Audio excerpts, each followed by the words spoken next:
Servus, Glück auf und herzlich willkommen zu einem weiteren Fußball-Talk.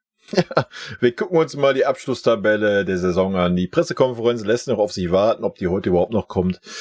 I don't know. Ist jetzt auch nicht so wichtig. Ich denke, das Wichtigste ist, dass wir deutscher Meister geworden sind. Und was soll der Tuchel da jetzt auch erzählen? Machen wir uns nichts vor. Also ich glaube, das wäre dann eher so semi-interessant.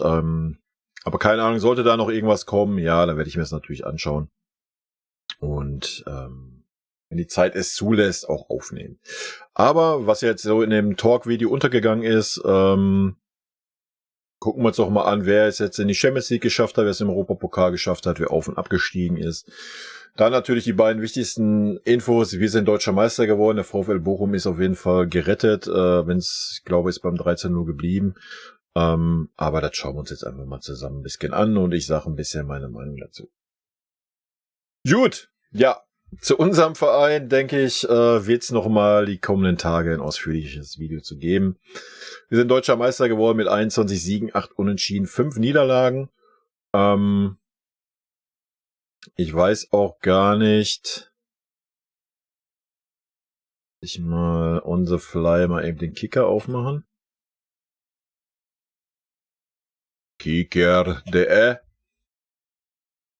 Da ist wieder 20.000 Werbescheiße drin hier. Da gibt's doch aber auch Tabelle. So. Erstmal Hin- und Rückrunde. Hinrunde haben wir eine starke Hinrunde gespielt eigentlich. Was heißt stark? Wir haben auch 6 Unentschieden drin, war. Das muss man auch mal ganz klar sagen. War nur eine Niederlage, das war noch im Rahmen. Da sieht man auch mal, wie stark Union, Leipzig und Frankfurt war. Dortmund war auch okay, würde ich sagen, aber da waren noch einige Mannschaften, die ganz gut dabei waren. Wenn wir uns die Rückrundentabelle angucken, ja, haben wir weniger Unentschieden, dafür mehr Niederlagen gespielt. Ansonsten haben wir 11 Siege. Hinrunde haben wir 10 Siege, also kannst du sogar noch so argumentieren irgendwie. Am Ende des Tages haben wir einen Punkt weniger geholt wie in der Hinrunde. Also das muss man auch mal so sehen, wa? Also war es dann im Gegensatz zur Hinrunde jetzt punktetechnisch auch nicht so schlecht, wie man es vielleicht fühlt, ne? Muss man mal klar zu sagen. Ja. Naja. Wir sind deutscher Meister, das verdient, weil wir nach 34 Spieltagen vor Dortmund stehen. Wir haben die wenigsten Niederlagen. Wir haben mit Union Berlin die wenigsten Gegentore. Wir haben die meisten Tore geschossen. Also von daher, wenn man die nackten Zahlen sieht und die nackten Fakten, gibt's nichts zu diskutieren. Ne? Wir können uns noch auf, können wir auch noch on the fly machen. Bundesliga.de gibt's noch ganz tolle Statistiken. Hier zum Beispiel sowas. Also, wir haben die meisten Tore geschossen, die meisten Torschüsse, wir haben die meisten Zweikämpfe gewonnen. Ja, wir haben die meisten Elfmeter gegen uns gekriegt. Ja, da müssen wir auch nicht drum herum reden. Hier gab's aber noch einige andere interessante Statistiken. Wir haben 11-mal den Pfosten oder Latte getroffen, da kam heute noch eins dazu. Ja, Passquote haben wir die beste, Ballbesitz haben wir den meisten. Wie gesagt, was ich ganz interessant finde, sind die gewonnenen Zweikämpfe. Das liegt aber auch ein bisschen daran, dass halt ein offensives Dribbling auch als gewonnener Zweikampf gewertet wird. Ne? Das muss man ganz klar so sagen. Ansonsten werden wir hier mal ein bisschen genauer in diese Statistiken einsteigen, wenn ich so ein bisschen unsere Saison analysiere. Aber wenn man sich jetzt so die nackten Fakten anguckt, sieht es ja gar nicht so schlecht aus. Und dann ist das alles, was ich hier mache und so weiter, meckern auf hohem Niveau. Aber man muss einfach sagen, wie die deutsche Meisterschaft zustande kam. Erstmal war es irgendwo ein bisschen glücklich, dass Dortmund halt dann, wenn es drauf ankam, nicht liefern konnte. Warum auch immer, weiß ich nicht, bin ich nicht drin in der Dortmund-Thematik. Wie gesagt, heute könnte ich mir vorstellen, der Druck war zu groß bei Bochum. Weiß ich nicht, ja, war ein bisschen unglücklich in Bochum, aber sich da irgendwie hochzuziehen, also wenn man in Bochum auch nur ein Tor schießt, ja, muss man sich am Ende des Tages nicht beschweren, wenn man es einspielt. Aber heute zu Hause, wo Dortmund eigentlich eine Macht ist, kann ich es mir eigentlich nur anhand des Drucks erklären. Oder wie ich schon sagte in dem anderen Video, vielleicht hat Dortmund 40 Torschüsse gehabt, ich weiß es nicht. Und hat einfach ein bisschen Pech gehabt. Dann ist das aber auch so. Ja, wie gesagt, man sieht's. Was soll man da noch groß sagen? Wir haben nicht die meisten Siege, die hat Dortmund. Aber, wie gesagt, die wenigsten Niederlagen, die meisten Tore geschossen, die wenigsten Gegentore. Und dann kann man schon vom verdienten Meister reden. Gut, zweiter Dortmund, ja, wegen 15 Tordifferenz. Weniger wie wir. Ja, im Fußball entscheidet halt am Ende noch die Tordifferenz, wa? Das hätte unten ja auch nochmal richtig knackig werden können, wenn es um Abstieg geht. Gut, Dortmund also mit in der Champions League, Leipzig mit in der Champions League und Union Berlin mit in der Champions League. Ja, ich gönn's den Unionern. Ist wahrscheinlich für die 5-Jahres-Wertung oder was so semi-geil, aber das wäre auch wurscht, ob das Freiburg gewesen wäre oder Union. Und da gönne ich den Unionern auf jeden Fall mehr. Wenn man jetzt noch sieht, dass Leipzig nochmal auf 5 Punkte rangekommen ist an die beiden vorne, sagt das auch einiges aus. Ich denke, das könnte nächste Saison auf jeden Fall ein bisschen interessanter werden, je nachdem, ob wir weiterhin so, ja, in Anführungsstrichen schwächeln, aber wenn man sieht, wir haben 13 Spiele nicht gewonnen. Ja, 13. Das ist mehr wie ein Drittel.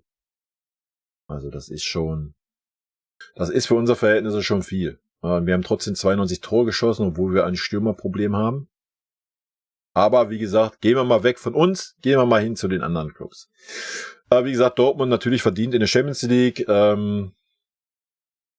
Mitleid mit Dortmund, dass sie kein Meister geworden sind, habe ich definitiv nicht. Ich habe es schon mal gesagt, ich hätte es den Dortmundern jetzt auch nicht gegönnt. Das liegt aber einfach an meiner Nähe und an meinen Erfahrungen mit Dortmund. Aber ich hätte es akzeptiert, respektiert und hätte definitiv als erstes meine Glückwünsche an Dortmund ausgesprochen. Und sie wären auch verdient Meister gewesen, wenn sie heute gegen Mainz gewonnen hätten, was sie halt nicht haben. Leipzig spielt Champions League. Ich denke, das ist gut. Das sind die 3 besten Teams, die in der Champions League spielen, die wir zu bieten haben. Und wie gesagt, Union, wer weiß, vielleicht wachsen sie über sich hinaus. Auf jeden Fall wird es für die Fans auf jeden Fall eine Gaudi werden. Die werden natürlich saustarke Gegner kriegen. Sehr wahrscheinlich, weil sie nicht gesetzt sind. Aber ist doch schön. Freut mich. In der Euroleague Freiburg und Leverkusen. Ja. Ich denke, da sind wir auch gut vertreten. Ja, Freiburg ist immer gut, um auf jeden Fall da zumindest ein paar Steps zu machen. Oder ist sogar eine Euroleague und einer diese Conference-Geschichte oder was? Ich habe keine Ahnung, blick da nicht durch. Auf jeden Fall spielen die beiden in Europa und nicht in der Champions League. Und ich denke, Leverkusen hat immer eine starke Mannschaft, sind diese Saison natürlich ein bisschen underrated. Warum, wieso, weshalb? Keine Ahnung. Dass man heute dann auch 3-0 in Bochum verliert, obwohl es noch um den Europapokal ging, ist auch ein bisschen fragwürdig. Ne? Muss man auch nicht verstehen. Aber für mich habe mich natürlich riesig gefreut, wie die Tore in Bochum gefallen sind. Ja, damit gehen wir nach unten. Wir verabschieden uns leider von Schalke 04. Ne? Sehr traurig, wie ich finde. Schalke ist ein Club, der definitiv in die erste Liga gehört. Da gibt's nichts dran zu rütteln oder da irgendeine andere Meinung zu haben. Ich meine, wenn man sieht, dass 25.000 mit nach Leipzig fahren, dass dann da eher mehr ein Heimspiel ist wie ein Auswärtsspiel, zeigt doch, ja, allein da gibt's nichts zu diskutieren. Ne? Also von der Fangemeinde, von der Tradition, also Schalke gehört in die erste Liga. Sie haben es definitiv in der Hinrunde versaut. Ja, wenn wir uns mal hier die Rückrundentabelle angucken, wäre Schalke 8. mit 22 Punkten. Ja, also das ist schon stark. Ne? Wenn man dann die Hinrunde sieht mit 9 Punkten, ja, da sieht man, wo man es hat liegen lassen. Ne?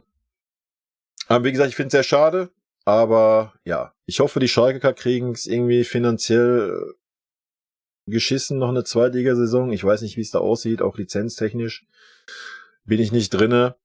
Ja, und man kann nur die Daumen drücken, dass sie da direkt wieder aufsteigen. Ja. Diese Saison war es halt wirklich ein bisschen unglücklich und man sieht auch, diese Saison haben halt nicht die ominösen 30 Punkte gereicht. Augsburg hat auch noch richtig viel Glück gehabt. dass sie nicht noch Relegation spielen müssen, mit der klaren Niederlage in Gladbach. Bochum, mega, freut mich riesig für den VfL, ja, dass der VfL sich da mit dem Heimspiel so gerettet hat. Stuttgart Relegation, ja, wird ja sehr wahrscheinlich Hamburg sein oder Heidenheim, aber ich gehe mal von Hamburg aus. Ich denke, da gibt's auch keine zwei Meinungen. Eigentlich egal, wer da in der zweiten Liga kommt. Ich denke, das werden die Stuttgarter machen. Stuttgarter haben sich gefangen wieder unterm Hoeneß. Ja, hätten natürlich heute auch den Sack zumachen können gegen Hoffenheim. Dann wäre Augsburg da reingerutscht. Das wäre ein bisschen interessanter gewesen, weil Augsburg definitiv eine Negativspirale hat. Man sieht's bei Stuttgart mit 12 Unentschieden. Ja, verdammt viele Unentschieden gespielt, ne? Auch Schalke mit 10 Unentschieden, wenn man das jetzt mal so mit Bochum vergleicht, die einfach nur 5 haben, dafür aber einfach 3 Siege mehr. Ja, da sieht man, woran es so ein bisschen hapert, ne? Das macht dann halt am Ende die 2-3 Punkte mehr aus. Deswegen verstehe ich auch immer viele Mannschaften nicht. Gerade wenn man da unten steht, weil man weiß ja ungefähr, dass man da unten steht oder stehen wird, dass man da nicht ein bisschen mehr riskiert und eher mal eine Niederlage mitnimmt, anstatt ein Unentschieden zu spielen, aber in anderen Spielen vielleicht den einen oder anderen Sieg mitnimmt, indem man das riskiert. Da ist immer vieles, was irgendwie sich dann mit einem Unentschieden zufrieden gibt, ne? Das ist immer ein bisschen schwierig. Ja, Hertha abgestiegen, völlig zu Recht, Alter. Ist dieselbe Negativspirale, wie es bei Hamburg war, ja, von diesen Ansprüchen gekommen, immer weiter runter, dann wurde noch wieder Geld reingepumpt von irgendwelchen dubiosen Dingern, wie es in Hamburg auch war, da mit ihren komischen Geldgeber da, genau dasselbe Spiel und definitiv zu Recht in die zweite Liga, ja. Wir haben einen Berliner Club in der ersten Liga mit Union, ich denke, das passt, ja, alles gut. Habe ich kein Mitleid mit Hertha. Völlig zu Recht abgestiegen, sportliche Leistung, unterirdisch, wie gesagt, Schalke ist ein bisschen schade. Ja, aber am Ende nach 34 Spieltagen lügt eine Tabelle einfach nicht, ne? Und so ist es halt. Ja, und mit minus 36 ja, sieht man dann auch, wo das Problemchen lag, ne? Am Ende des Tages. Ja, Aufsteiger sind ja dann wieder legendär mit Darmstadt und Heidenheim sehr wahrscheinlich.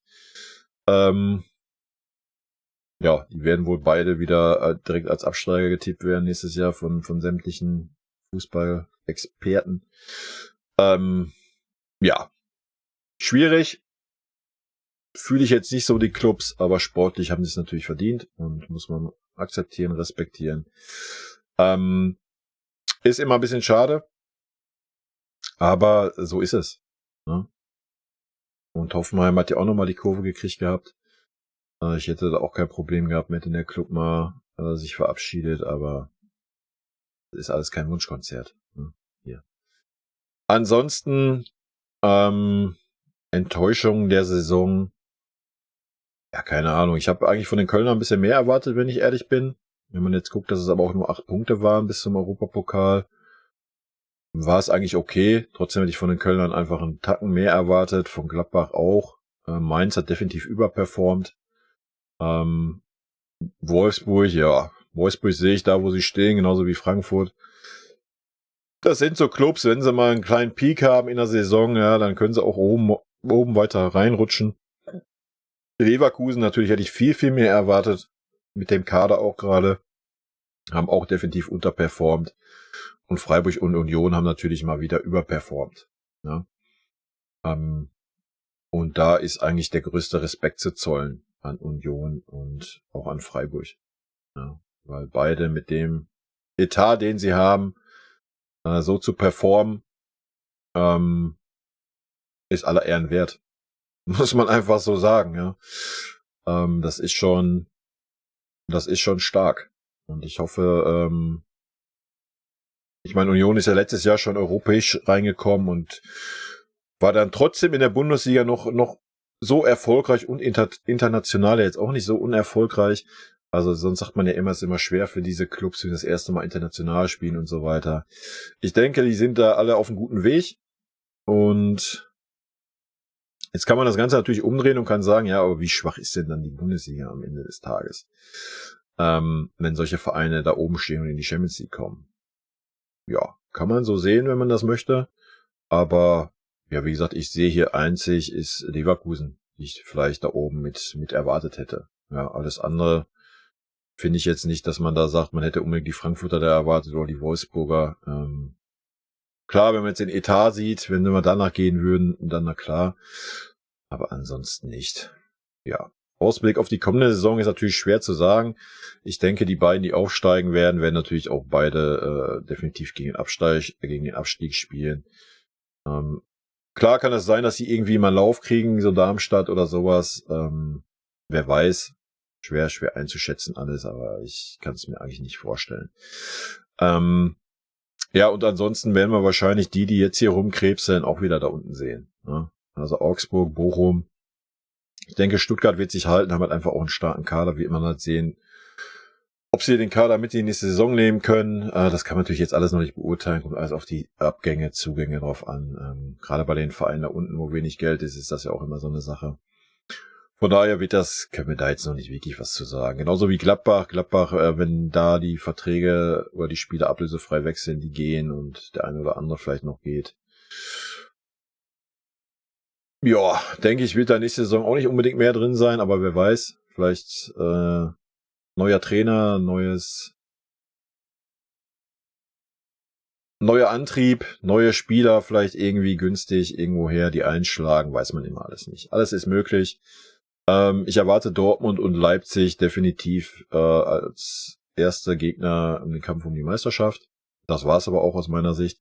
Also ich zähle Leverkusen nicht dazu, die kriegen einfach keine Konstanz rein. Egal welcher Trainer da ist, weiß ich nicht. Seit Jahren halt nicht. Ne? Die spielen mal eine gute Hinserie oder mal eine gute Rückserie.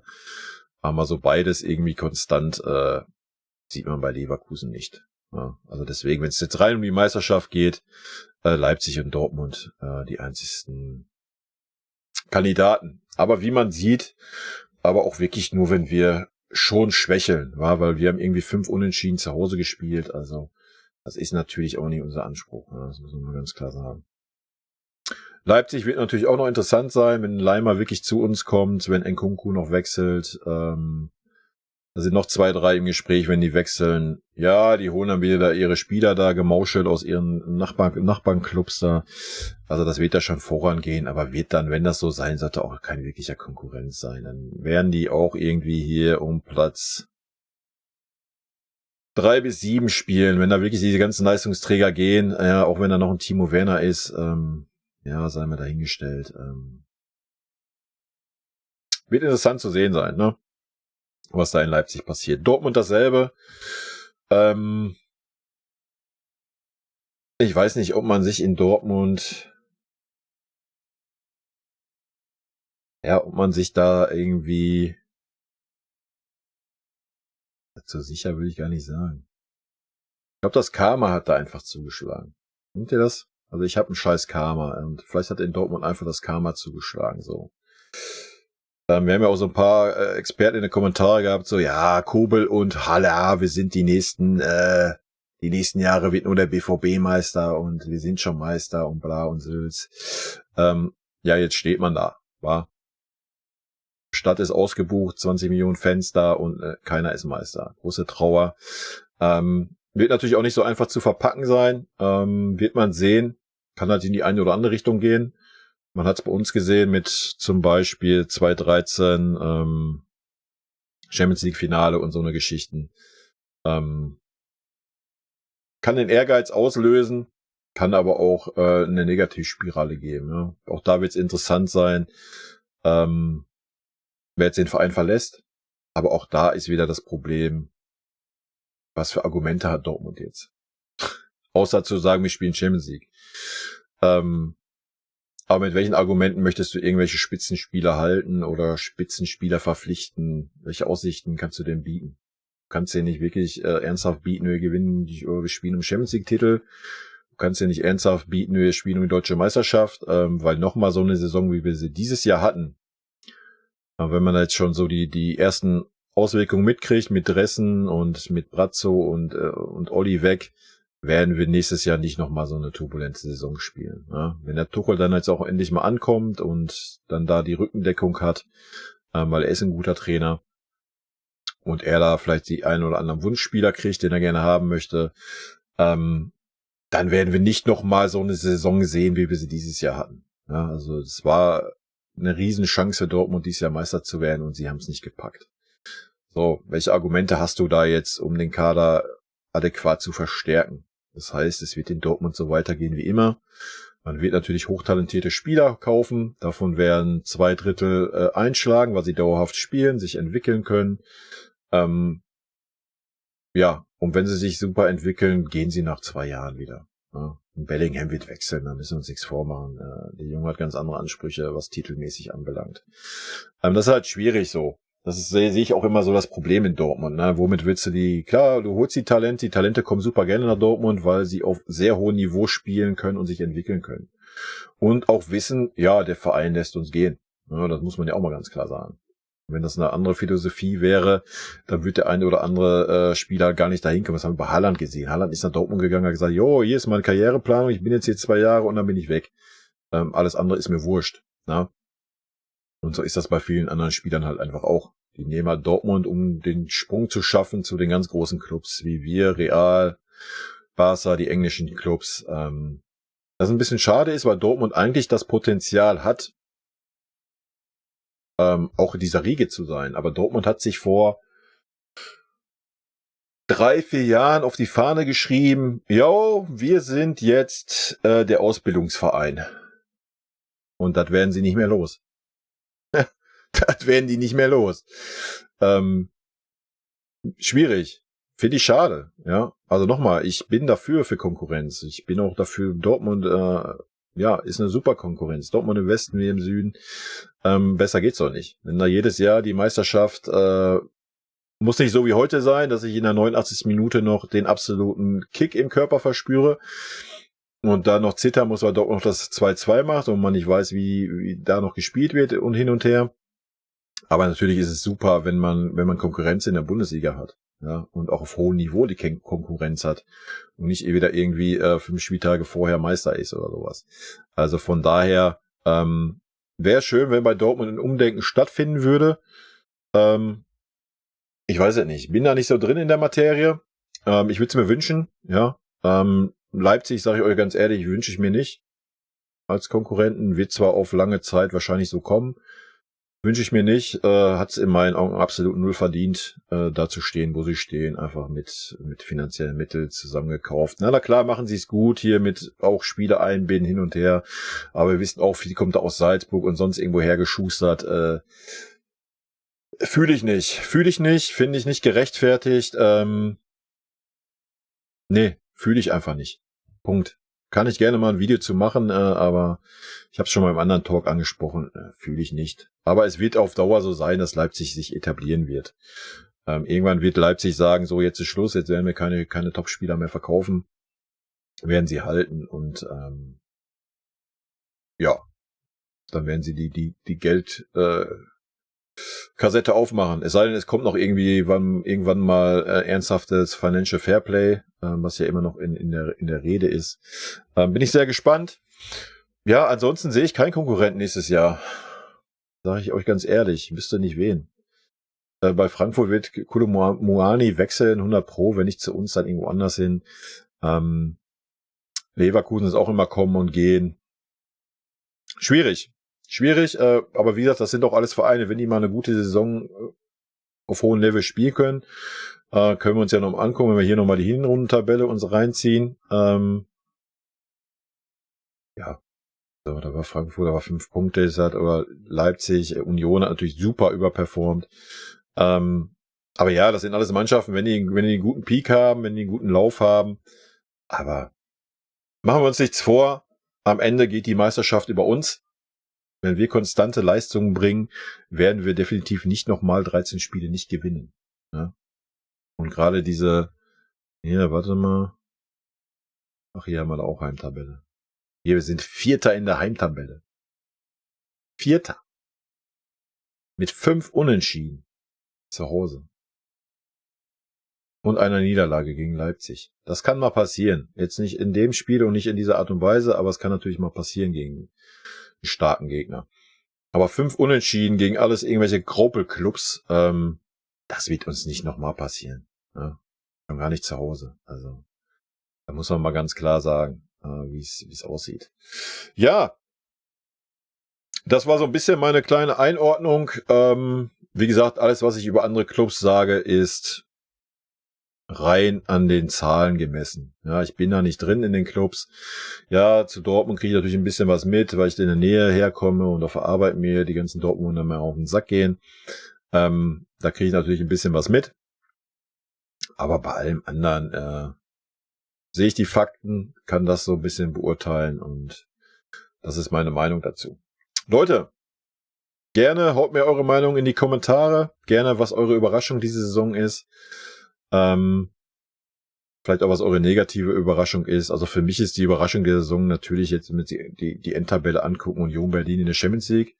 Ich denke, das ist die positive Überraschung, die größte Überraschung. Die negativste Überraschung, also Hertha habe ich als Absteiger getippt gehabt. Ich habe auch Schalke mit da unten drin gesehen. Alle, die da unten stehen, habe ich da unten gesehen. Selbst Hoffenheim habe ich mit da unten gesehen. Mainz ist natürlich auch noch eine kleine Überraschung, aber jetzt nicht wirklich relevant, so Mittelfeld.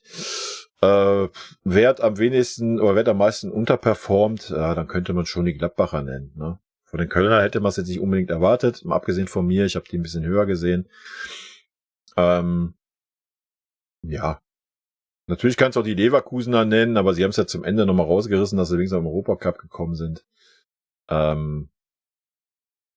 und natürlich sonst in Freiburg ist natürlich auch immer noch eine positive Sache, aber Union mit dem Champions League Platz ist auf jeden Fall die positivste Überraschung. Ja, gut. Das war die Saison 2022, 2023 mit einem Meisterschaftskampf, der zumindest aus unserer Sicht nicht von Leistung geprägt war in der Rückrunde. Auch wenn man jetzt, wie wir gerade gesehen haben, nur einen Punkt weniger geholt haben wie in der Hinrunde. Aber wenn man die letzten Spiele gesehen hat, schwierig. Ja. Aber mein Ausblick für unseren Verein vielleicht nochmal ganz kurz. Ich denke, wenn wir wirklich einen Declan Rice bekommen oder auch hier den von Ajax, der so die billigere Variante ist und wir wirklich einen richtigen Sechser haben und dann wirklich einen richtigen Neuner, dann sehe ich, dann sieht's gut aus. Ja? Also ich glaube, unsere größte Baustelle ist der Sechser. Sag ich euch ganz ehrlich. Wenn dann richtig, und dass ein Kimmich vielleicht mal nicht mehr die Standards tritt. So, wenn man die beiden Änderungen schon mal in irgendeinen Schädel da beim Tuchel reingeprügelt kriegt, denke ich, sieht schon gut aus. Ja?